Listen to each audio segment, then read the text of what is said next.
ओम शांति। आज 1 जनवरी 2024 की साकार मधुर मुरली। आज मीठे मीठे बाप दादा ने कहा, मीठे बच्चे, तुम राज ऋषि हो। तुम्हें राजाई प्राप्त करने के लिए पुरुषार्थ करना है, साथ साथ दैविक गुण भी जरूर धारण करने हैं। प्रश्न, उत्तम पुरुष बनने का पुरुषार्थ क्या है? किस बात पर बहुत अटेंशन चाहिए? उत्तर, उत्तम पुरुष बनना है तो पढ़ाई से कभी रूठना नहीं, पढ़ाई से लड़ने झगड़ने का ताल्लुक नहीं। पढ़ेंगे लिखेंगे होंगे नवाब, इसलिए सदा अपनी उन्नति का ख्याल रहे। चलन पर बहुत अटेंशन चाहिए। देवताओं जैसा बनना है तो चलन बड़ी रॉयल चाहिए। बहुत बहुत मीठा बनना है। मुख से ऐसे बोल निकले जो सबको मीठे लगे, किसी को दुख ना हो। ओम शांति। मीठे मीठे रूहानी बच्चों प्रति बाप बैठ समझाते हैं और पूछते हैं कि आपकी बुद्धि का ठिकाना कहाँ है? मनुष्यों की बुद्धि तो भटकती है, कभी कहाँ कभी कहाँ। बाप समझाते हैं, तुम्हारी बुद्धि का भटकना बंद। बुद्धि को एक ठिकाने लगाओ, बेहद के बाप को ही याद करो। यह तो रूहानी बच्चे जानते हैं। अब सारी दुनिया तमो प्रधान है, आत्माएं ही सतो प्रधान थी, नंबरवार पुरुषार्थ अनुसार। अब तमो प्रधान बनी है, फिर बाप कहते हैं सतो प्रधान बनना है। इसलिए अपनी बुद्धि को बाप के साथ लगाओ। अब वापस जाना है और कोई को भी पता नहीं कि हमको वापस घर जाना है, और कोई भी नहीं होगा जिसको डायरेक्शन मिलते हो कि बच्चे मुझ बाप को याद करो। कितनी सहज बात समझाते हैं। सिर्फ बाप को याद करो तो तुम्हारे विकर्म विनाश हो जाएंगे और कोई ऐसे समझा ना सके। बाप ही समझाते हैं। जिसमें प्रवेश किया वह भी सुनते हैं। पतित से पावन बनने की और उस पर चलने की सबसे अच्छी मत बाप देते हैं। बाबा कहते हैं, बच्चे तुम ही सतो प्रधान थे, अब फिर बनना है।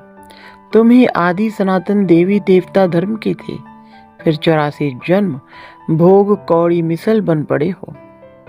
तुम हीरे मिसल थे, अब फिर बनना है। बाबा बहुत सिंपल बात सुनाते हैं कि अपने को आत्मा समझो। आत्माओं को ही वापस जाना है, शरीर तो नहीं जाएगा। बाप के पास खुशी से जाना है। बाप जो श्रीमत देते हैं उससे ही तुम श्रेष्ठ बनेंगे।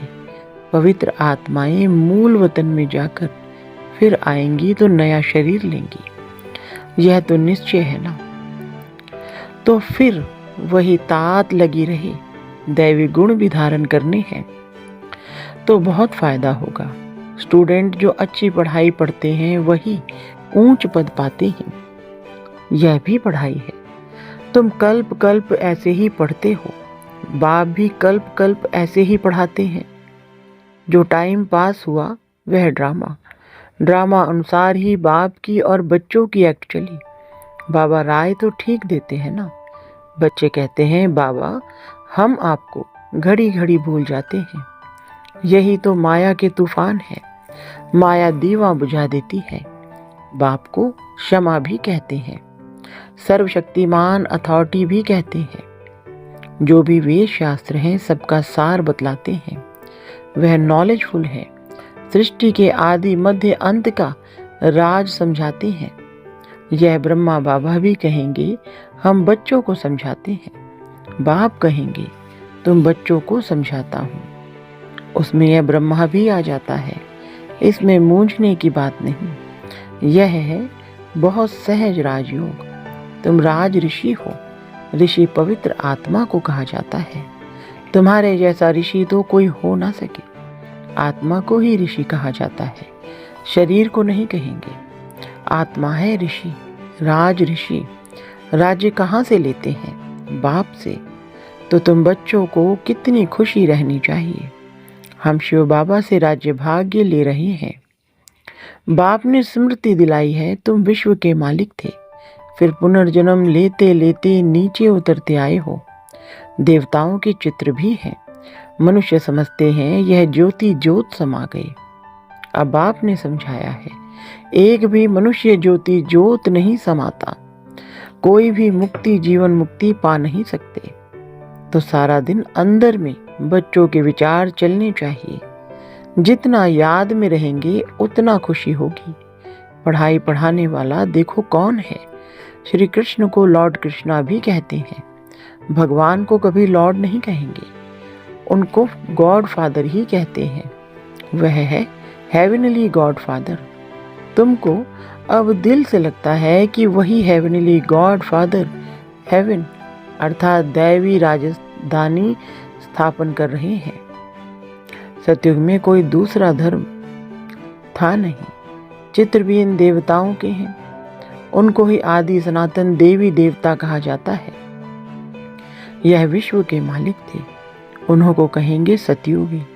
तुम हो संगम योगी। तुम जानते हो बाबा हमको राइटियस बनाते हैं, तुम राइटियस बनते जाते हो। विकारी को अनराइटियस कहा जाता है। यह देवताएं पवित्र हैं, लाइट भी पवित्रता की दिखाई है।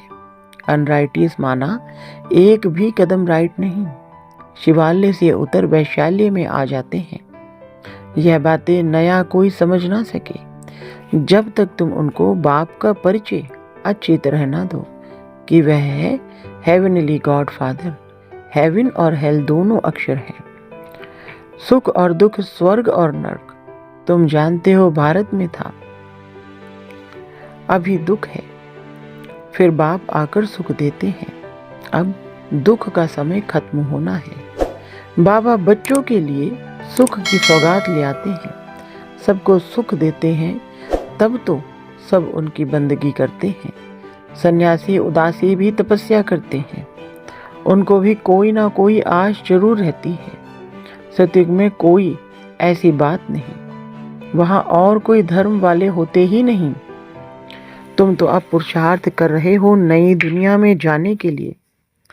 जानते हो वह है सुखधाम, वह है शांति धाम, यह है दुख धाम। तुम अभी संगम पर हो, उत्तम पुरुष बनने के लिए पुरुषार्थ कर रहे हो। पुरुषार्थ बहुत अच्छी रीति करना है, पढ़ाई से कभी रूठना नहीं है। कोई से अनबनी होती है तो पढ़ाई नहीं छोड़नी चाहिए। पढ़ाई से लड़ने झगड़ने का ताल्लुक नहीं है।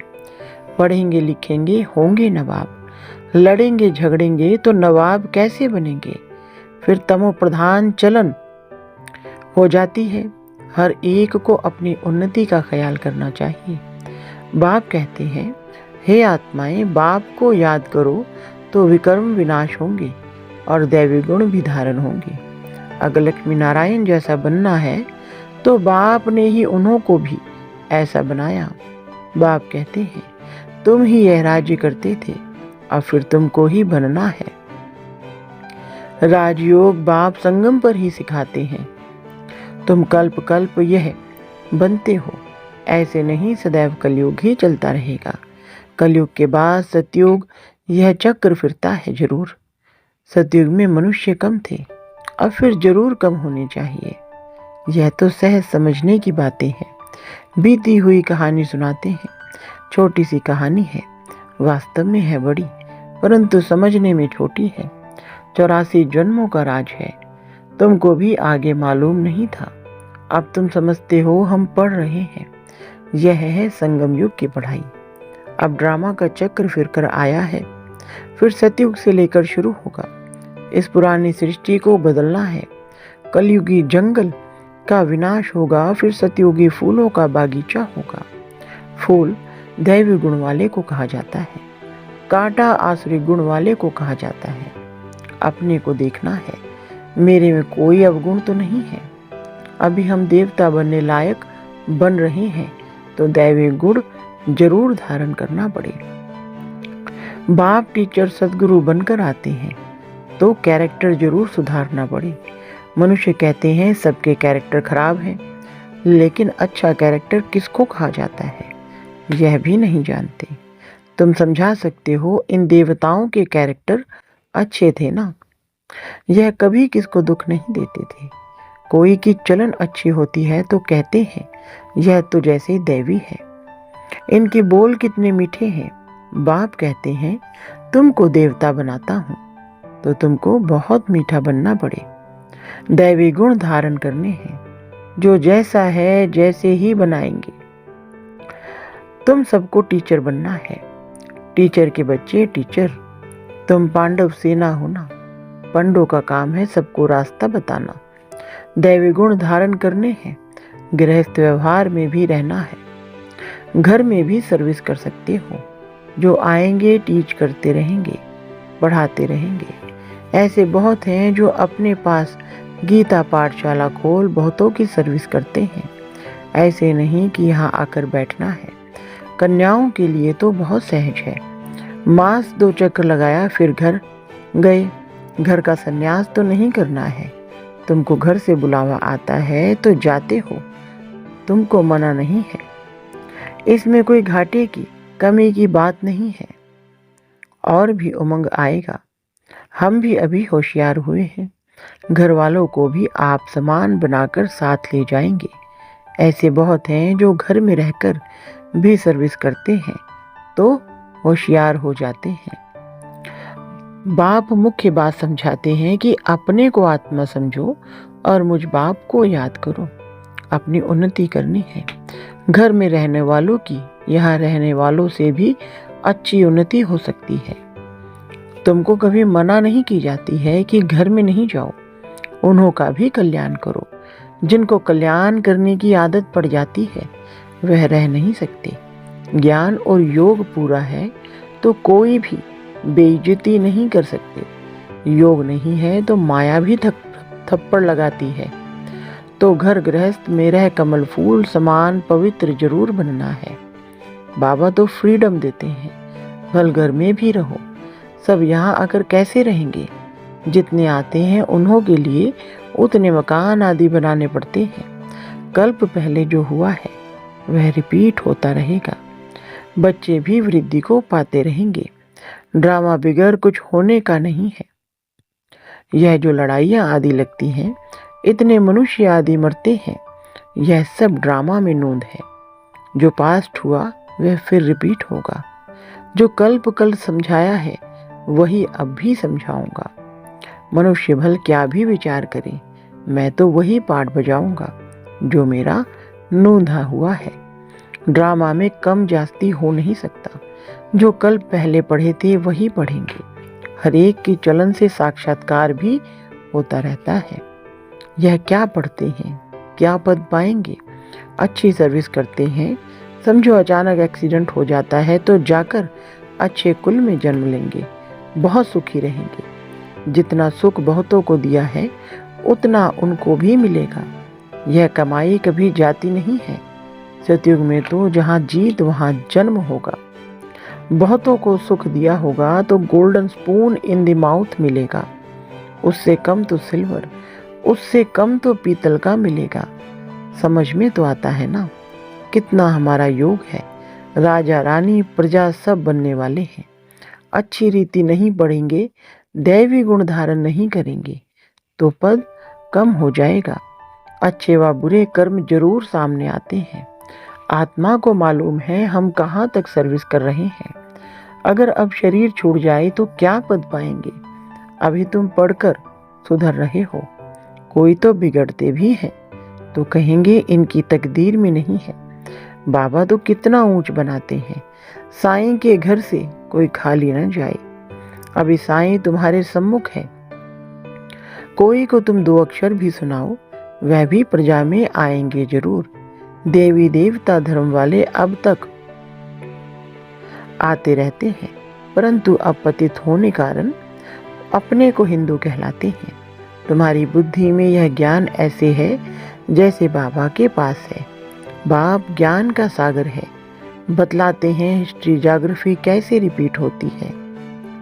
टीचर भी स्टूडेंट की पढ़ाई से जान पाते हैं कि यह कितने मार्क्स में पास होंगे। हर एक खुद भी जानते हैं। कोई दैवी गुणों में कच्चे हैं, कोई योग में कच्चे हैं। कोई ज्ञान में कच्चे हैं, कच्चे होने से नापास हो जाएंगे। ऐसे भी नहीं, आज कच्चे हैं कल पक्के नहीं हो सकते। गैलप करते रहेंगे। खुद भी फील करते हैं हम जहाँ तहाँ से फेल हो आते हैं। फलाने हमसे होशियार हैं, सीख कर होशियार भी हो सकते हैं। अगर देह अभिमान होगा तो फिर क्या सीख सकेंगे। मैं आत्मा हूँ, यह तो एकदम पक्का कर दो। बाप ने स्मृति दिलाई है। बाप कहते हैं मुझे याद करो तो विक्रम विनाश होंगे, फिर दैवी गुण धारण होंगे। अपनी नब्ज देखनी है कि मैं कहाँ तक लायक बना हूँ। तुम अभी सृष्टि के आदि मध्य अंत को का ज्ञान ले रहे हो। यह राजयोग की नॉलेज सिवाय बाप के कोई सिखला ना सके। बच्चे सीखते जाते हैं। बच्चे पूछते हैं हमारे कुल के ब्राह्मण कितने हैं। यह पूरा पता कैसे पड़े। आते जाते रहते हैं, अभी नए नए भी निकलते रहते हैं। अच्छा, मीठे मीठे सिकलधे बच्चों प्रति माता पिता बाप दादा का याद प्यार और गुड मॉर्निंग। रूहानी बाप की रूहानी बच्चों को नमस्ते। रूहानी बच्चों की रूहानी बाप दादा को नमस्ते जी। धारणा के लिए मुख्य सार नंबर 1, अपना दैवी कैरेक्टर बनाना है। दैवी गुण धारण कर अपना और सर्व का कल्याण करना है। सबको सुख देना है। नंबर 2, सतो प्रधान बनने के लिए बुद्धि एक बाप से लगानी है। बुद्धि को भटकाना नहीं है। बाप समान टीचर बन सबको सही रास्ता बताना है। वरदान, चलते फिरते अपने द्वारा अष्ट शक्तियों की किरणों का अनुभव कराने वाले फरिश्ता रूप भव। विस्तार, जो बहुत कीमती मूल्यवान बेदाग डायमंड होता है उसे लाइट के आगे रखो तो भिन्न भिन्न रंग दिखाई देते हैं। ऐसे जब आप फरिश्ता रूप बनेंगे तो आप द्वारा चलते फिरते अष्ट शक्तियों के किरणों की अनुभूति होगी। कोई को आपसे सहन शक्ति की फीलिंग आएगी, कोई को निर्णय करने की शक्ति की फीलिंग आएगी, कोई से क्या शक्तियों की फीलिंग आएगी। स्लोगन, प्रत्यक्ष प्रमाण वह है जिसका हर कर्म सर्व को प्रेरणा देने वाला है। अच्छा, ओम शांति।